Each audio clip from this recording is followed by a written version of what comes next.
Assalamu alaikum bizdin görүүчүлөр, биздин катталуучулар, жылкы сүйүүчүлөр, биз күнгө Кожоке айылындагы чыгарылышыбызды улантабыз. Мына Ражабали таксырдын дагы бир өспүрүм тайын тартып көрсөтүп беребиз сиздерге. Бизден алыстабай туруңуздар. Ражабали таксыр маалыматты берет туугандар. Таксыр дагы бир жолу ассаламу алейкум. Ассалам. Бул өспүрүм дагы сатылат экен да? Дагы сатылат. Эми бунун маалыматы кандай болду? Данчак окшойт тисине караганда. Данчак Ростовтон келген. Ростовтон алып келингенби? 4 казыгы таза, мындай казыктарын тегеренип тартып коелу. Жашы кандай болду эми мунун?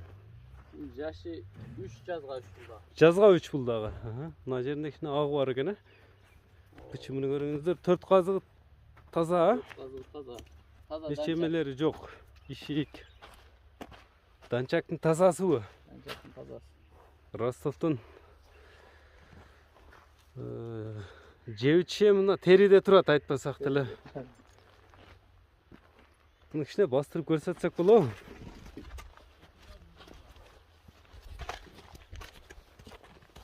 Мына көрүңүздөр, өспүрүмдү байкап туруңуздар туугандар. Бул азоо окшойт, Азоо да бул. Коркмодо. Кетелесен да.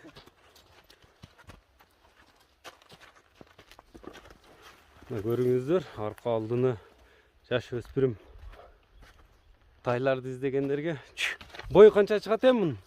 Бою 1.60га жакын болсо. 1.60га жакын. Мына чатка аяктарындагы секин таттырап экен, алысырактан болсо да тартышка аракет кылайлы. 1.55-60 аралыгы, Сондай о.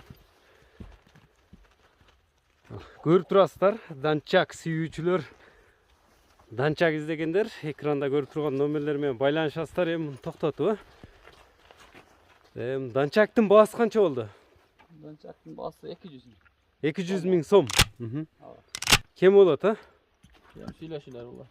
Сүйлөшүүлөр болот. Жаккан болсо мына көрүп турасыздар туугандар. Номерлер канча менен? 57 менен. Плюс 996 557 менен 85 85 63. 85 85 63 номери менен байланыша бересиздер туугандар.